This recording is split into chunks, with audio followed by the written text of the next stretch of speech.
ಸುವರ್ಣ.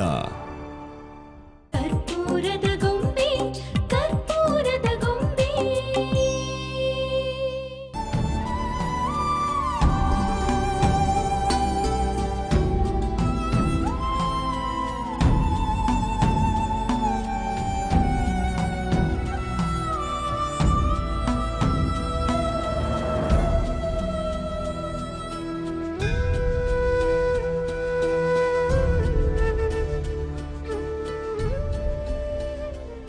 ನಿಂತ್ಕೋ.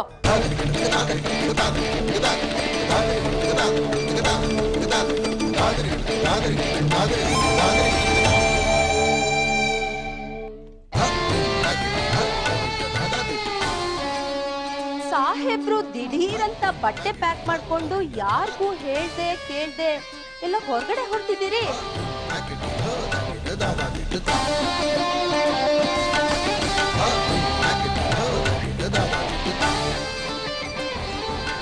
ಹೊರಗಡೆನಾದ್ರೂ ಹೋಗ್ತೀನಿ, ಹೊರದೇಶಕ್ಕಾದ್ರೂ ಹೋಗ್ತೀನಿ. ನೀನ್ ಯಾವ ದೊರೆಸಾನೇನೆ ಅದನ್ನ ಕೇಳೋದಕ್ಕೆ? ನಾನ್ ಯಾವತ್ ಈ ಮನೆಗ್ ಕಾಲಿಟ್ನೋ ಆವತ್ತೇ ಈ ಮನೆಗೆ ದೊರೆಸಾನಿ ಆಗಿ ಹೋಗಿದ್ದೀನಿ. ಈ ಮನೇಲಿ ಏನೇ ನಡೆಯೋದಿದ್ರು ಅದು ನನ್ ಕೇಳಿನೇ ನಡಿಬೇಕು ಅಂತಾನು ಹೇಳಿದ್ದೆ. ಮುಖ್ಯವಾಗಿ ನೀನು ಎಲ್ಲಿಗೆ ಹೋಗೋದಿದ್ರು ನನಗೆ ಹೇಳಿನೇ ಹೋಗ್ಬೇಕು ಅಂತ ಕೂಡ ಹೇಳಿದ್ದೆ. ಮರ್ತೋಯ್ತಾ? ಈ ನಾಗಾರ್ಜುನ ಗೂಳಿ ಇದ್ದಂಗೆ, ಇವನನ್ನ ಕಂಟ್ರೋಲ್ ಮಾಡಿ ಕಟ್ಟಾಕೋ ಹಗ್ಗ ಇನ್ನೂ ಯಾರು ಹೊಸದಿಲ್ಲ. ಹೊಸೋದಕ್ಕೆ ಯಾರ ಕೈಯಿಂದ ಸಾಧ್ಯನೂ ಇಲ್ಲ. ಅದ್ ನನಗೆ ಅವತ್ತೇ ಹೇಳಿದ್ದೆ. ಅದ್ ನಿನಗೆ ಮರ್ತೋಯ್ತಾ? ನೀನ್ ಕಟ್ಟಾಕೋದಕ್ಕೆ ಹಗ್ಗ ಯಾಕೆ ಬೇಕೋ? ದಾರ ಸಾಕು. ಇವಳು ಕುತ್ತಿಗೆಗೊಂದು ಅರ್ಶಿನ ದಾರ ಕಟ್ಟಿ 3 ಗಂಟೆ ಹಾಕು. ನಮ್ ಕವಿತಾ ಅದನ್ನೇ ಮೂಗ್ದಾರ ಮಾಡ್ಕೊಂಡು ನಿನ್ನನ್ನು ಹೇಗೆ ಹದ್ದು ಬಸ್ನಲ್ಲಿ ಇಡ್ತಾಳೆ ಅಂತ ನೀನೇ ನೋಡ್ತಾ. ಬಂದ್ರಾ? ಬನ್ನಿ ಬನ್ನಿ. ಇಷ್ಟೊತ್ತಾದ್ರೆ ಇನ್ನೊಂದು ಸ್ವರ ಎಲ್ಲಿ ಕೇಳ್ತಾನೆ ಇಲ್ವಲ್ಲ ಅಂತ ನೋಡ್ತಾ ಇದ್ದೆ. ಬಂದ್ಬಿಟ್ರಲ್ಲ.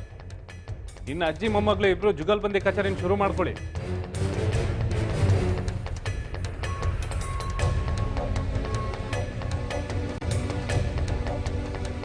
ನೋಡ್ದೇನೋ ವಜ್ರ, ನಾನು ನನ್ನ ಮೊಮ್ಮಗಳು ಒಟ್ಟಿಗೆ ಬಾಯಿ ಬಡ್ಕೊಂತೀವಿ ಅಂತ ಹೇಳ್ತಾ ಇದ್ದಾನೆ ನಿನ್ನ ಕುಲಪುತ್ರ. ನಾಗಾರ್ಜುನ, ದೊಡ್ಡವ್ರು ಒಂದು ಪ್ರಶ್ನೆ ಕೇಳಿದಾಗ ನೆಟ್ಟು ಉತ್ತರ ಕೊಡೋಕೆ ನಿನ್ಗೆ ಏನಪ್ಪ?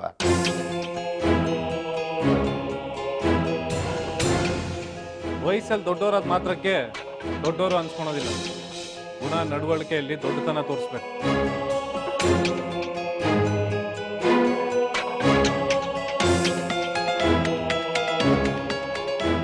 ಯಾರ್ಯಾರೋ ಪ್ರಶ್ನೆ ಕೇಳಿದ್ರೆ ಅದಕ್ಕೆ ಉತ್ತರ ಹೇಳೋ ಅವಶ್ಯಕತೆ ನನಗಿಲ್ಲ.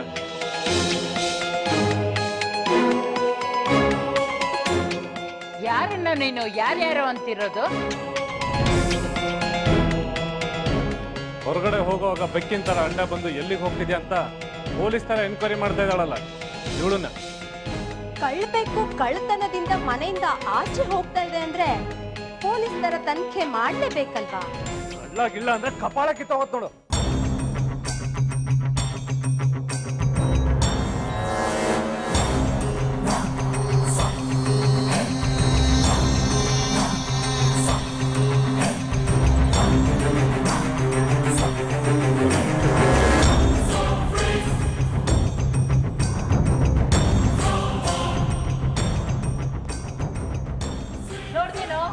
ನೋಡ್ದೇನೋ ವಜ್ರ, ಇನ್ನು ಇವಳು ಕುತ್ತಿಗೆಗೆ ತಾಳಿನ ಕಟ್ಟಿಲ್ಲ, ಆಗಲೇ ಇವಳ ಮೇಲೆ ಎಷ್ಟೊಂದು ದೌರ್ಜನ್ಯ ಮಾಡ್ತಾ ಇದ್ದಾನೆ ನಿನ್ನ ಮಗ. ನಾನ ಇವಳು ಕುತ್ತಿಗೆ ತಾಳಿ ಕಟ್ಟದ? ಅದೊಂದು ವಿಷಯ ಬಿಟ್ಟು ಬೇರೆ ಏನಾದ್ರು ಮಾತಾಡಿ ಅಂತ ಎಷ್ಟೆಲ್ಲ ಹೇಳ್ಬೇಕು ನಿಮ್ಗೆ?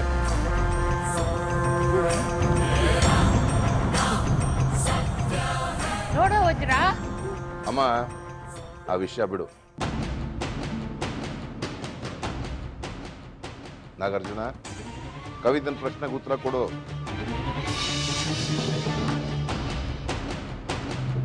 ನಾನು ಅವಾಗ್ಲೇ ಹೇಳಿದೆ, ಯಾವಳು ಕೇಳೋ ಪ್ರಶ್ನೆಗಳಿಗೆ ನಾನು ಉತ್ತರ ಕೊಡೋ ಅವಶ್ಯಕತೆ ಇಲ್ಲ ಅಂತ.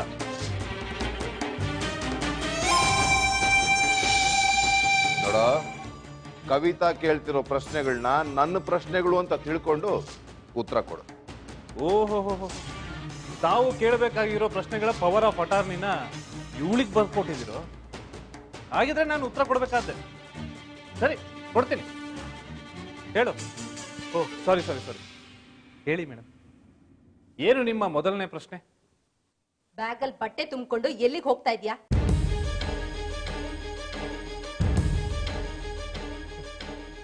ಯಾರ ಪ್ರಶ್ನೆ, ಯಾರಿಗೆ ಉತ್ತರ ಹೇಳಬೇಕು ನನಗೆ ಒಂದು ಗೊತ್ತಾಗ್ತಾ ಇಲ್ಲ. ತುಂಬಾ ಕನ್ಫ್ಯೂಷನ್ ಆಗ್ತಾ ಇದೆ.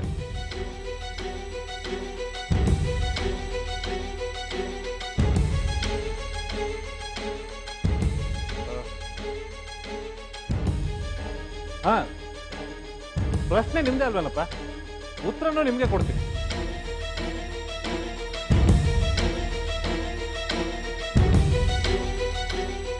ಬೇಡ, ಅಲ್ಲೇ ಹೇಳು. ಓಹೋ, ಉತ್ತರನೂ ಮೇಡಮ್ ಅವರಿಗೆ ಹೇಳ್ಬೇಕಾ? ಸರಿ ಸರಿ ಸರಿ, ಆಗ್ಬೋದು, ಹೇಳ್ತೀನಿ. ಮೇಡಮ್ ಅವರೇ, ನಾನು ನನ್ನ ಫ್ರೆಂಡ್ ಮದುವೆಗೆ ಅಂತ ದಾವಣಗೆರೆ ಹೋಗ್ತಾ ಇದ್ದೀನಿ. ಬರೋದೊಂದು 3 ದಿನ ಆಗ್ಬೋದು. Got it?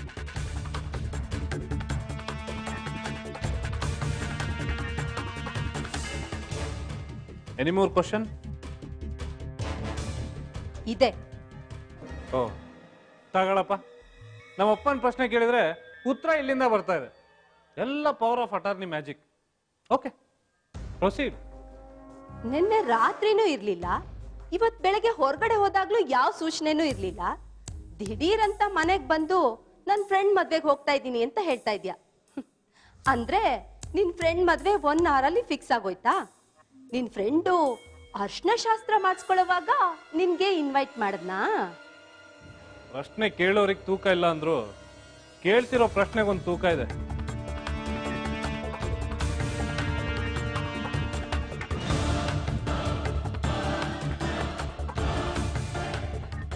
ಈ ತೂಕದ ಪ್ರಶ್ನೆಗೆ ಲೈಟಾಗಿ ಉತ್ತರ ಹೇಳ್ತೀನಿ, ಕೇಳಿಸ್ಕೊ. ಮದುವೆ ಫಿಕ್ಸ್ ಆಗಿ 3 ತಿಂಗಳಾಗಿತ್ತು. ಎಂಗೇಜ್ಮೆಂಟ್ ಆಗಿ 30 ದಿನ ಆಗಿದೆ. ಎಂಗೇಜ್ಮೆಂಟಿಗೆ ನಾನು ಹೋಗಿದ್ದೆ. ಆಗ್ಲೇ ನನಗೆ ಮದ್ವೆಗೆ ಇನ್ವೈಟು ಮಾಡಿದ್ದ. ಕ್ಲೋಸ್ ಫ್ರೆಂಡ್ ಮದ್ವೆಗೆ ಮಿಸ್ ಮಾಡದೆ ಹೋಗ್ಬೇಕು ಅಂತ ನಾನು ಅವತ್ತೇ ಪ್ರೋಗ್ರಾಮ್ ಫಿಕ್ಸ್ ಮಾಡ್ಕೊಂಡಿದ್ದೆ.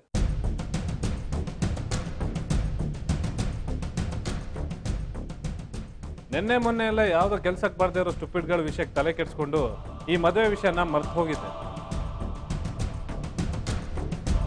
ಈಗ ಫ್ರೆಶ್ ಆಗಿ ಹೊರಗಡೆ ಹೋಗಿದ್ನಲ್ಲ, ದಿಢೀರ್ ಅಂತ ನೆನಪಾಯ್ತು. ದಿಢೀರ್ ಅಂತ ವಾಪಸ್ ಬಂದೆ. ದಿಢೀರ್ ಅಂತ ದಾವಣಗೆರೆಗೆ ಹೊರಟಿದ್ದೀನಿ.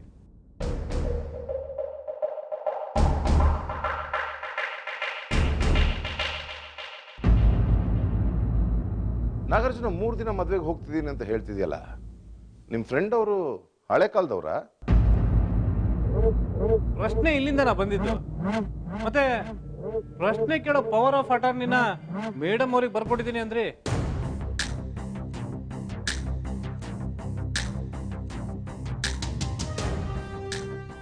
ಈಗ ನೋಡಿದ್ರೆ ನೀವೇ ಪ್ರಶ್ನೆ ಕೇಳ್ತಾ ಇದ್ದೀರಾ. ಸರಿ ಬಿಡಿ, ನಾನು ಪ್ರಶ್ನೆ ಸರಿಯಾಗಿ ಕೇಳಿಸ್ಕೊಂಡಿಲ್ಲ. ರಿಪೀಟ್ ಮಾಡ್ತೀರಾ? ಅದೇ ಕಣ, 3 ದಿನ ಫ್ರೆಂಡ್ ಮದ್ವೆಗೆ ಹೋಗ್ತೀನಿ ಅಂತ ಹೇಳ್ತೀಯ. ನಿಮ್ ಫ್ರೆಂಡ್ ಮೇನವರು ಹಳೆ ಕಾಲದವ್ರ ಅಂತ ಕೇಳದ್ನಪ್ಪ. ಅಯ್ಯೋ, ಇದಂತ ಪ್ರಶ್ನೆನಪ್ಪ.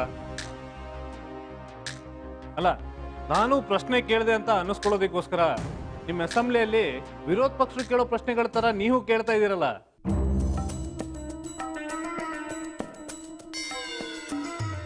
ನೀವು ಹೇಳ್ತಿರೋದು ಸರಿಯಾಗಿದೆ ಸರ್. ನನ್ನ ಫ್ರೆಂಡ್ ಮನೆಯವರು ಹಳೆ ಕಾಲದವ್ರೆ, ತುಂಬಾ ಸಂಪ್ರದಾಯಸ್ಥರು.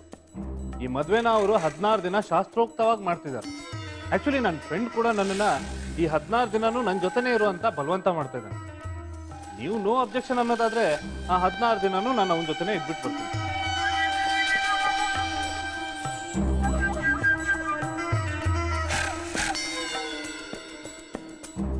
ನಾನು ನೋ ಅಬ್ಜೆಕ್ಷನ್ ಅಂತ ಕೇಳಿದ್ದು ನಿನ್ನನ್ನಲ್ಲ, ನಮ್ಮಪ್ಪನ.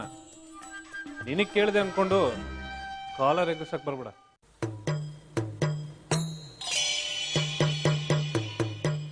ಇಂಟ್ರೋಗೇಷನ್ ಎಲ್ಲ ಮುಗೀತಾ? ಇನ್ನೂ ಇದೆಯಾ? ಇನ್ನೂ ಏನಾದರೂ ಇದ್ರೆ ನಾನು ಅದಕ್ಕೆಲ್ಲ ಉತ್ತರ ಕೊಡೋದಿಲ್ಲ. ನೀವು ಬೇಕಾದ್ರೆ ನನ್ನ ಜೊತೆ ಮದ್ವೆಗೆ ಬರ್ಬೋದು.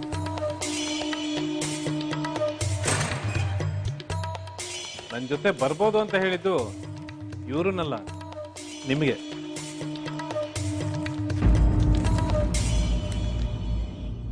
ನೀವು ಮದ್ವೆಗೆ ಬಂದ್ರೆ ಲೋಕೋಪಯೋಗಿ ಸಚಿವರು ನನ್ನ ಮಗನ್ ಮದ್ವೆಗೆ ಬಂದ್ರಲ್ಲ ಅಂತ ನನ್ನ ಫ್ರೆಂಡ್ ತಂದೆ ಅವ್ರ ಬೀಗ್ರ ಮುಂದೆ ಬೀಗ್ಬಹುದು. ಏನಂತೀರಾ? ಬರ್ತೀರಾ?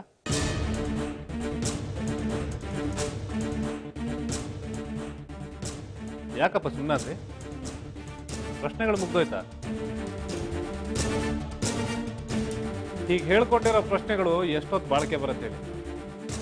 ಅಪ್ಪ, ಸುಮ್ಮನೆ ಯಾವಳ್ದೋ ಮಾತು ಕಟ್ಕೊಂಡು ನನ್ನ ಮೇಲೆ ಅನುಮಾನ ಪಡ್ತಾ ಇದ್ದೀರಾ ನೀವು. ಯಾರ್ದೋ ಮಾತು ಕೇಳ್ಕೊಂಡು ನಿನ್ ಮೇಲೆ ಅನುಮಾನ ಪಡ್ತಾ ಇಲ್ಲ ಕಣೋ. ನೀನ್ ತಗಲಾಕೊಂಡಿದ್ಯಲ್ಲ, ಅದೇ ಆ ಶಾರ್ಟ್ ಸರ್ಕ್ಯೂಟ್ ಶ್ರಾವಣಿ. ಅವಳು ಇನ್ನೇನಾದ್ರೂ ಪ್ಲಾನ್ ಮಾಡಿ ನಮಗೆ ಇನ್ನೇನ್ ಶಾಕ್ ಕೊಡ್ತಾಳ ಅಂತ ಹೆದರ್ಕೊಂಡು ನಿನ್ನ ಮೇಲೆ ಅನುಮಾನ ಪಡಬೇಕಾಗಿದೆ. ಶ್ರಾವಣಿ ಕಂಡ್ರೆ ಅಷ್ಟೊಂದು ಭಯನ? ಇರ್ಲಿ. ಆದ್ರೆ ಎಲ್ರಿಗೂ ಒಂದು ವಿಷಯ ಗೊತ್ತಿರ್ಲಿ, ನಾನಿವತ್ತು ಮನೆಗೆ ವಾಪಸ್ ಬಂದಿದ್ದೀನಿ ಅಂದ್ರೆ ಅವಳು ಮನೆಗೆ ಹೋಗಿ ಅಂತ ಹೇಳಿದ ಒಂದೇ ಒಂದು ಕಾರಣಕ್ಕೆ. ಅವಳು ಏನಾದ್ರೂ ಪ್ಲಾನ್ ಮಾಡ್ತಾಳೆ ಅಂದ್ರೆ ಕದ್ದು ಮುಚ್ಚಿ ಮಾಡೋದಿಲ್ಲ, ನೇರವಾಗಿ ಖುಲ್ಲ ಮಾಡ್ತಾಳೆ.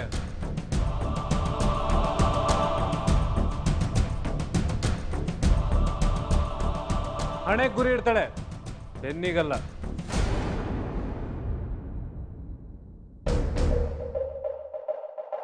So you need not worry. ಯಾರು ಏನು ಚಿಂತೆ ಮಾಡ್ಬಿಡಿ. ಮತ್ತೇನಾದ್ರೂ ಮಾತಾಡೋದಿದ್ರೆ ಮದುವೆ ಮುಗಿಸ್ಕೊಂಡ್ಬರ್ತೀನಿ, ಧಾರಾಳವಾಗಿ ಮಾತಾಡೋಣ. ಓಕೆ, ಬಾಯ್.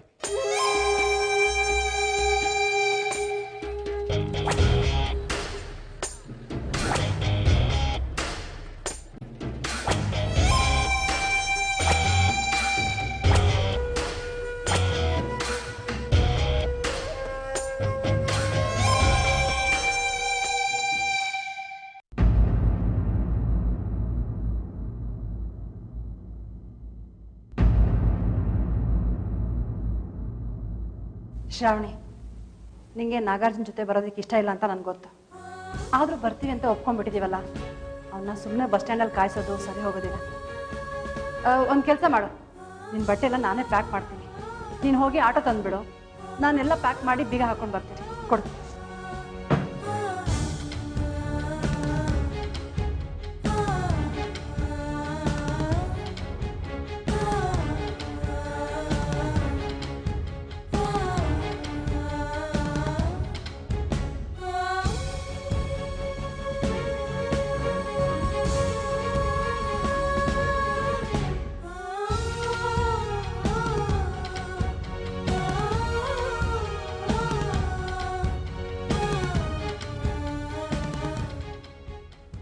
ಈಗಾಗಲೇ ಬರ್ಬೇಕಿತ್ತಲ್ಲ.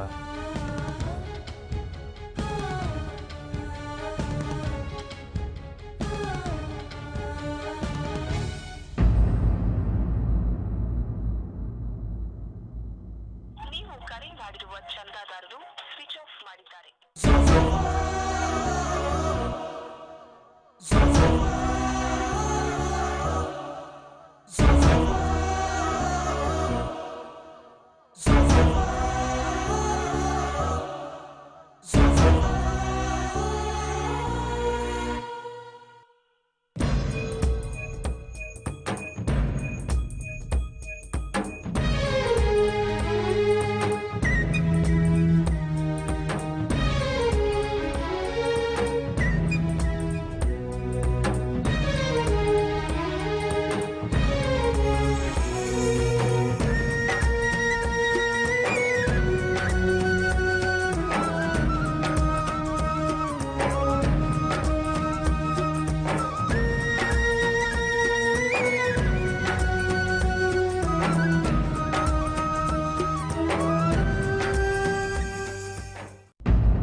ನೀವು ನೋಡ್ತಾ ಇದ್ದೀರಾ ಸುವರ್ಣ.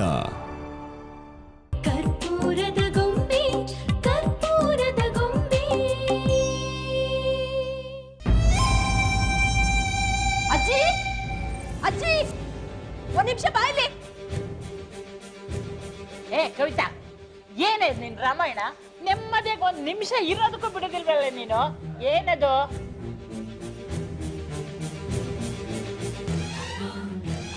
ಏನೇ ಇದು? ಬ್ಯಾಗ್ ತಗೊಂಡು ಎಲ್ಲಿ ಹೊರಟೆ? ನಾಗಾರ್ಜುನ್ಗೆ ಫೋನ್ ಮಾಡಿ ನೀನು ಅವನ ಜೊತೆ ಹೋಗೋದಕ್ಕೆ ಒಪ್ಸಿದ್ಯಾ? ಅಜ್ಜಿ, ನಿನಗ್ ಬುದ್ಧಿ ಬರೋದು ಆನೆಗ್ ಚಡ್ಡಿ ಹೊಲ್ಸೋದು ಎರಡು ಒಂದೇ. ಯಾರಿಗೂ ನನ್ ಕಷ್ಟ ಅರ್ಥ ಆಗಲ್ಲ. ಅದೇನೇ ನಿನ್ ಕಷ್ಟ?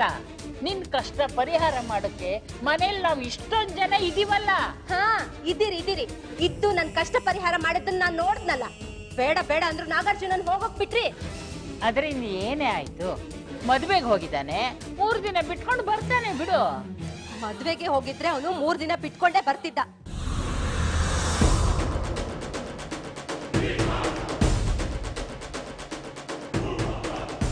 ಆದ್ರೆ ಅವ್ನು ಹೋಗಿರೋದು ಶ್ರಾವಣಿ ಮನೆಗೆ. ಅವನು ಇನ್ ಬರೋದಿಲ್ಲ.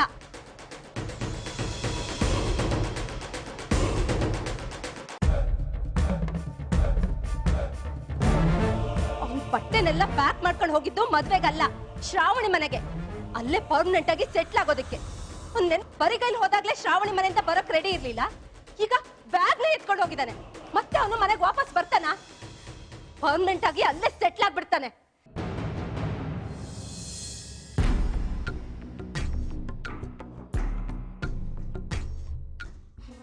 ನಾನು ಎಷ್ಟ್ ಸಲ ಅಂತ ಅವನ್ನ ಹೋಗಿ ವಾಪಸ್ ಕರ್ಕೊಂಡ್ ಬರ್ಲಿ? ಏನೋ ನನ್ ಕೈಲಾದ ಮಟ್ಟಿಗೆ ನನ್ ಬುದ್ಧಿನೆಲ್ಲ ಖರ್ಚು ಮಾಡಿ ಅವನ್ನ ವಾಪಸ್ ಕರ್ಕೊಂಡ್ ಬಂದಿದ್ದೆ.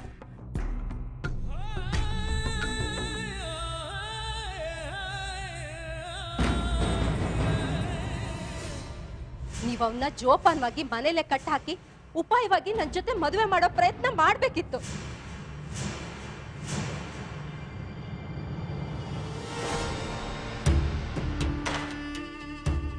ಬೇಡ ಬೇಡ ಅಂದ್ರು ಅವನ್ನ ಹೋಗೋದಕ್ ಬಿಟ್ರಿ. ಇನ್ನವನು ಶ್ರಾವಣಿ ಮನೆ ಬಿಟ್ಟು ಬರೋದಿಲ್ಲ. ನಾನ್ ಇಲ್ಲಿದ್ದು ಪ್ರಯೋಜನ ಇಲ್ಲ. ನಾನ್ ಹಳ್ಳಿಗೆ ಹೋಗ್ತಾ ಇದ್ದೀನಿ. ಅಜ್ಜಿ, ನೀ ನನ್ ಜೊತೆ ಬರೋ ಹಾಗಿದ್ರೆ ಬಾ, ಇಲ್ಲಾಂದ್ರೆ ನಾನು ಒಬ್ಳೆ ಹೋಗ್ತೀನಿ. ಲೋ ವಜ್ರ, ಹೇಳ್ದೇನೋ ಇವಳು ಹೇಳಿದ ಮಾತುಗಳನ್ನ? ಕವಿತಾ, ಸುಮ್ನೆ ಅರ್ಥವಿಲ್ದ ಮಾತಾಡ್ಬೇಡ. ನಾಗಾರ್ಜುನ ಮದ್ವೆಗೆ ಹೋಗ್ಬೇಕಾದ್ರೆ ಏನಾದ್ರೂ ಡೌಟ್ ಇದ್ರೆ ಜೊತೆಲಿ ಬನ್ನಿ ಅಂತ ಅಷ್ಟು ಗ್ಯಾರಂಟಿಯಾಗಿ ಹೇಳ್ದ ತಾನೆ?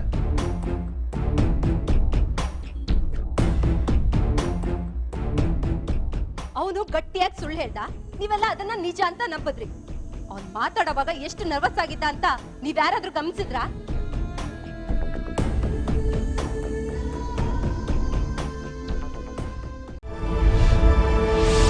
ನೀವು ನೋಡ್ತಾ ಇದ್ದೀರಾ ಸುವರ್ಣ.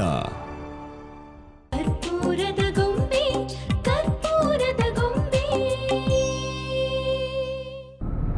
ಅವನ್ ಜೊತೆ ನಾವ್ಯಾರು ಹೋಗೋದಿಲ್ಲ ಅನ್ನೋ ಧೈರ್ಯದಿಂದಾನೆ ಅವ್ನ್ ನಮ್ಮನ್ನ ಕರೆದಿದ್ದು. ಹಾಗಿದ್ರೆ ನೀನು ಅವನ ಜೊತೆ ಹೋಗ್ಬೇಕಾಗಿತ್ತು.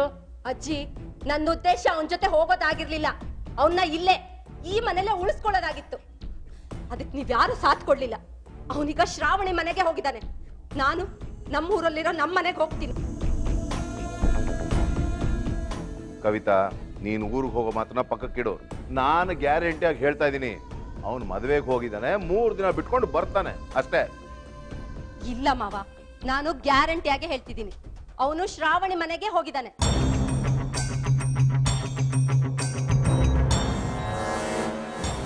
ಇಲ್ಲ ಇಲ್ಲ ಮಾವ, ನಾನು ಹೇಳ್ತಾ ಇರೋದು ನಿಜ. ನನ್ಗೆ ನನ್ನ ಮೇಲೆ ವಿಶ್ವಾಸ ಇದೆ.